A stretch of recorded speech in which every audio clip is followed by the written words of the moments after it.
L'une des principales préoccupations au poulailler est la lutte contre les poux rouges. Ces envahisseurs s'installent avant tout autre endroit sur les perchoirs.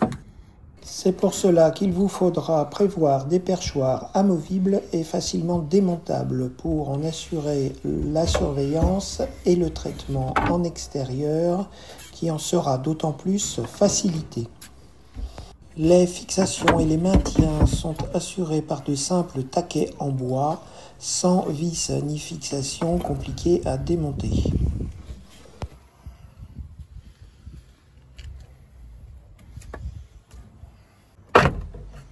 Une fois tous les perchoirs ôtés, on va pouvoir passer à l'inspection et au traitement de manière à prévenir l'arrivée des poux rouges.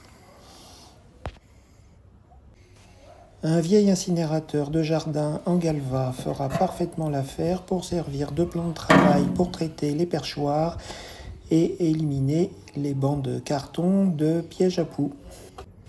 Vérifiez tout d'abord l'absence de poux dans les pièges de façon à adapter votre traitement ultérieur. Pas de poux présent et visible.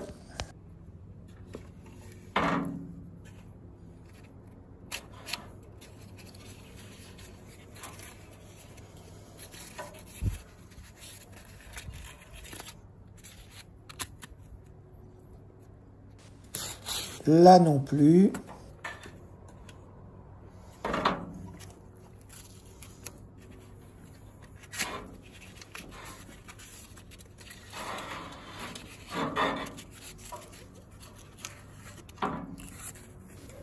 Toujours pas de poux.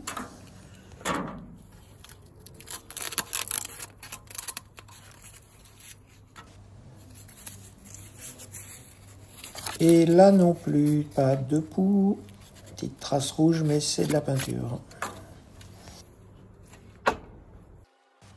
Vérification des autres perchoirs, un à un, il y en a 3. Je profite de cet accéléré pour vous faire remarquer que les pièges sont toujours disposés aux extrémités des perchoirs proches des fixations. Pas de poux visible ni trouvé, on va passer à un traitement sommaire au chalumeau qui est tout de même nécessaire. En effet, même sans poux visible, il peut y avoir quelques individus qui sont en procréation et ont fait des pontes. Il va falloir donc les éradiquer même si vous ne les voyez pas. Nettoyage sommaire au grattoir des salissures fiantes et autres dépôts boueux sur les perchoirs. À ce stade, l'erreur à ne pas commettre est de les passer au jet ou au Karcher car cela disperse les pontes et les poux qui vont avoir tôt fait de remonter sur les poules la première occasion venue. J'utilise un petit chalumeau à gaz, mais un décapeur thermique à peinture ou à vernis fera parfaitement l'affaire.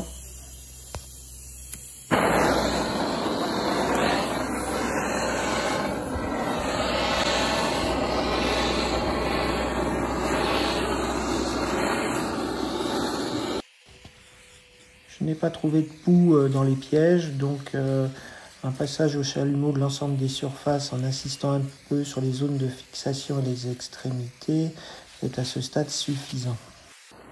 S'il y avait eu des poux présents dans les pièges, il aurait fallu insister plus au chalumeau.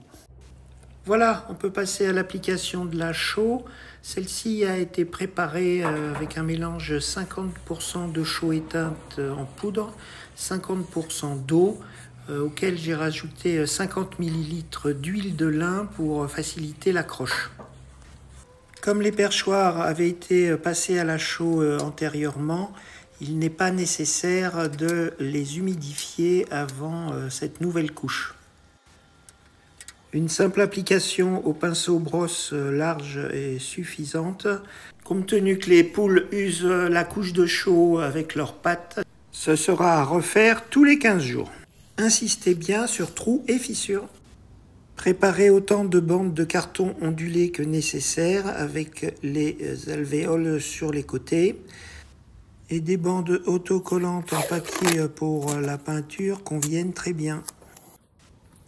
Placez les bandes de carton ondulées et enroulez-les autour des perchoirs, tel un pansement, et faites-les tenir avec le calicot papier de manière à ce qu'elles puissent remplir leur office pendant au moins 8 à 10 jours. À placer à chaque extrémité des perchoirs au niveau d'une fixation pour piéger les poux et éviter ainsi qu'ils n'envahissent les parois. Même le coq est content. Il ne reste plus qu'à détruire les anciens pièges à poux. Par le feu, c'est la meilleure méthode que j'ai trouvée. La suite de la vidéo se passe, je pense, de tout commentaire.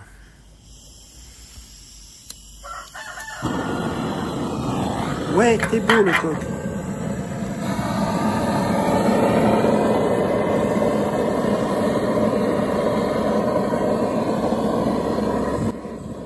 Voilà, qu'il y ait des poux, qu'il n'y en ait pas, c'est détruit et ça ne reviendra pas. Si vous relevez une présence de poux dans les pièges, il faudra redoubler d'attention, vérifier presque tous les jours. Pas nécessairement refaire la chaux, mais changer les pièges aussi régulièrement que possible. Et brûler tous les supports au chalumeau. Contrôlez régulièrement également le poulailler dans son ensemble et en cas de présence de poux, il vous faudra chauler la totalité du poulailler, les parois, le plafond et le plancher.